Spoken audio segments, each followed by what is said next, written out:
My name is Rachel Montgomery, and I'm 33 years old. If you had asked me 2 years ago what my future looked like, I would have said something simple and ordinary, something I could actually picture. A cozy home, a stable partnership, maybe a kid or two once the timing felt right. Nothing extravagant, nothing impossible. But the night everything shifted didn't happen during a fight or some dramatic confrontation. It happened over candlelight, soft music, and a plate of overpriced ravioli. Ethan and I were at his favorite Italian place, the kind where they dim the lights so much you can barely read the menu and the waiters know to sprinkle Parmesan with slow, theatrical flair. We'd been dating for a little over 2 years at that point. We were solid, or that's what I kept telling myself. Comfortable, predictable, safe. He had this look on his face, though, a look I should have recognized instantly, the "we need to talk about something" look, the kind of look that puts a knot right in the center of your stomach. He put down his fork, straightened his posture, and said, "Rach, I've been thinking a lot about our future." My heart actually fluttered. Stupid, I know, but I'd been thinking about our future too, about the possibility of marriage, a family. Maybe, just maybe, this was that moment. "I want kids eventually," he continued, but he hesitated. "I don't think you're mother material yet." The room froze. I actually laughed at first because I thought he was joking. What does that even mean? He didn't laugh. "Don't get defensive," he said gently, like I was a child being scolded. "I'm just being honest. There are things you need to work on first." My appetite dissolved.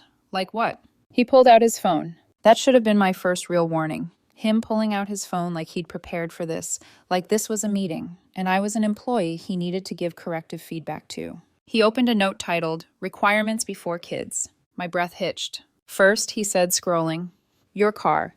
The Civic is fine for now, but with kids, it's not safe enough. We need an SUV, something new, something a little more reputable." Reputable. My Honda is 3 years old. I keep it spotless. It has never, not once, let me down. He kept going. "Second, your apartment is just too small. A family needs space. At least a 4-bedroom house, preferably in a high-ranking school district. I've been looking. There are some around 600,000 to 800,000 that would be perfect." My pulse was pounding in my ears. I'd worked hard to buy that apartment myself. I'd renovated it, saved for it, waited until I could put down a solid down payment. It was mine. Apparently it wasn't enough. "And third," he said, "your salary." I actually blinked. "What about my salary?" "You make, what, 85?" He shrugged. "For the lifestyle I want for our future family, it won't cut it. You should be aiming for 6 figures. Maybe go for a management role. Or start something on the side, something scalable." I swallowed hard. "Let me get this straight," I said slowly. "You want me to buy a new SUV, upgrade to a nearly $1 million house, and somehow magically multiply my salary before you'll consider having kids with me?" "Why are you making it sound negative?" he asked, genuinely confused. "I'm being practical. Kids are expensive. We deserve the best." We. Except it didn't feel like we at all. It felt like me. Me doing the work. Me paying the bills. Me upgrading my life so his could stay comfortably inflated. Something clicked inside me. A quiet click, like a lock sliding into place. He'd been keeping tabs, creating this list, planning a future where I was the project, the investment, the fixer-upper. And suddenly I saw the patterns. The nights he forgot his wallet. The months I covered more than our supposed 50-50 split. The rent I'd paid for him for 4 months because he claimed he was struggling after his career transition. The $3,000 I gave him to help pay off his credit card interest. The way he dismissed my achievements with a casual shrug. And once you see a pattern, you can't unsee it. The waiter brought our tiramisu, but I couldn't take a single bite. My stomach felt like it had caved in. "How long have you been planning this?" I asked quietly. He smiled, like he'd been waiting for me to ask. "A few months. I wanted to be prepared before talking to you." Prepared. Like this was a proposal, a promise. Instead, it was a price list. We drove home in silence. Ethan seemed relaxed, like he'd just assigned me homework and expected me to turn it in polished and on time. But I felt something else. A slow-burning ache, a fracture forming inside me, a question I didn't want to ask but couldn't ignore. Did he love me, or did he love what he thought he could mold me into? 3 days passed. I couldn't shake the feeling. Couldn't shake the list. Couldn't shake the way he talked about my job, my car, my home, like they were stains on his reputation. And so I did something impulsive, something unlike me. I opened a spreadsheet. Color-coded, detailed, organized. Every dinner, every bill, every shared expense, every forgot my wallet moment, every month of rent I'd covered. And the totals? In 6 months, I'd spent $2,300 on us. He'd spent $3,800. My hands were shaking. Then something else hit me, something that made my stomach drop. His career transition, his struggling finances. The reason I covered his rent for 4 months. I decided to check something. His company's LinkedIn page. And there it was. Not a struggle, not a demotion, not a transition. A promotion, 3 months ago, while I was paying his rent because he couldn't handle the costs. I stared at the screen, trying to understand how someone could look me in the eyes and claim to be broke while earning more than before. And the real question, the one that hurt the most, rose up in me like a bruise.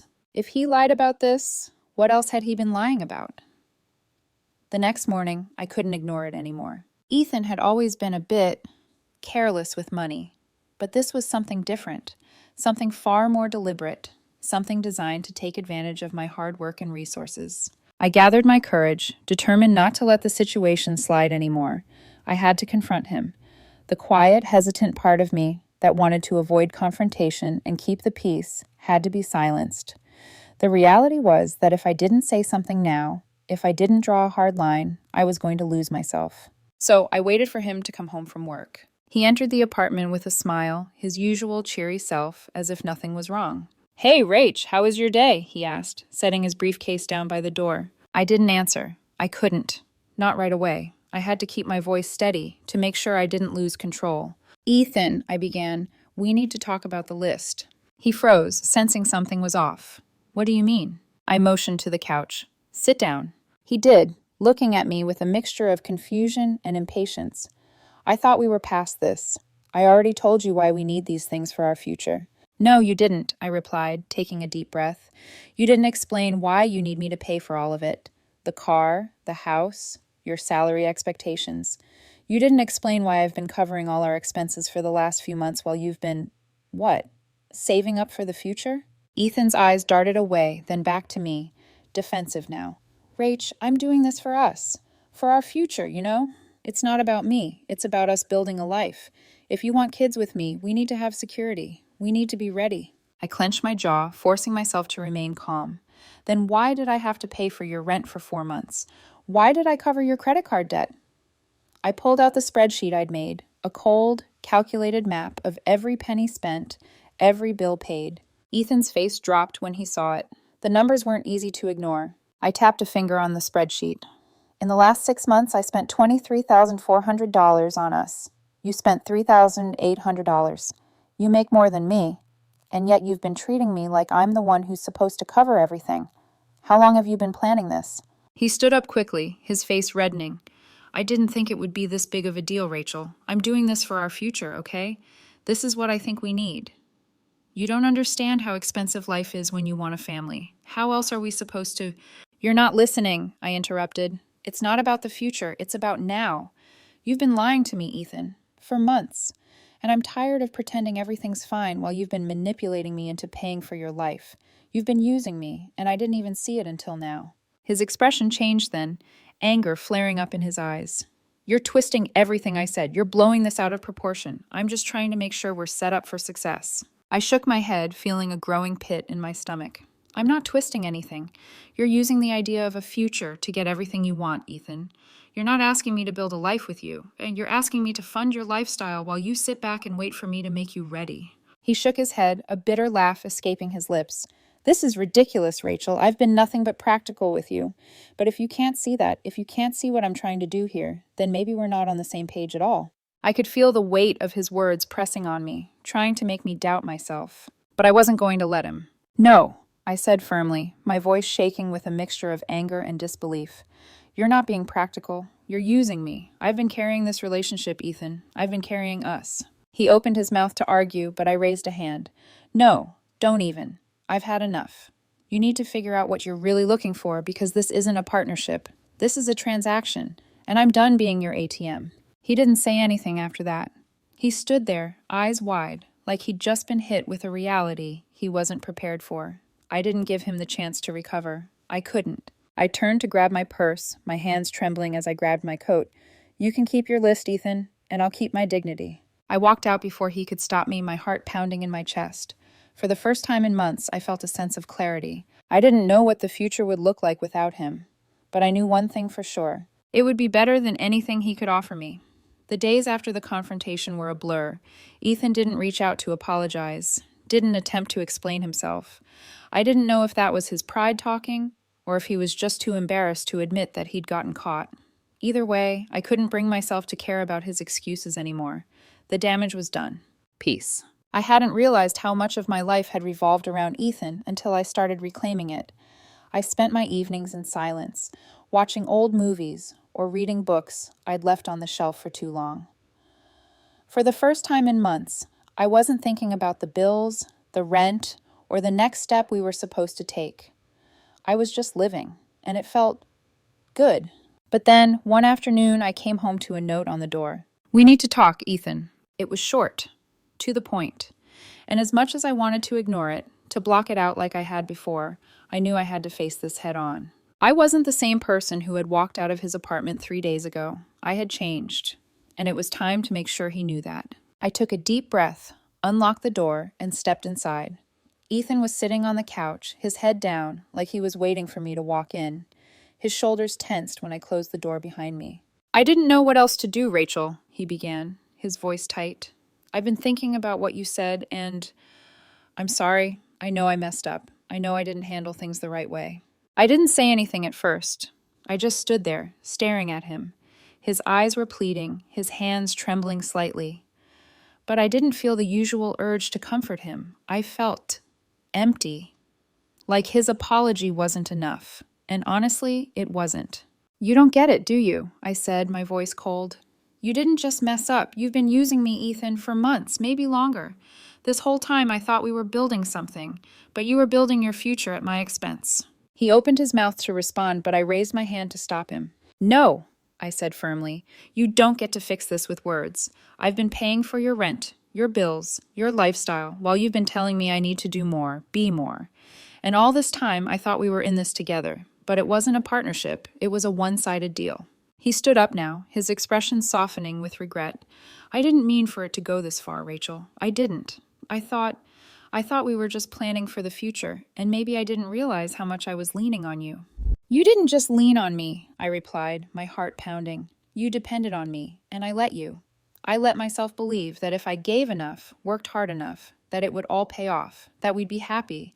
But all along, it was just you asking for more money, more responsibility. And when I said no, when I finally saw it, I realized how much you were taking, and you didn't even care." His face tightened again, this time in frustration. "So what do you want from me? Do you want me to grovel? Do you want me to tell you I'm sorry, beg for your forgiveness? I'm sorry, Rachel. I know I screwed up, okay? I can't change that. But I can't just let you walk away like this." I looked at him, really looked at him, and something shifted inside me. I had spent so long waiting for him to change, for him to see the error of his ways. But the truth was, I couldn't wait anymore. I wasn't going to spend another moment trying to make this work.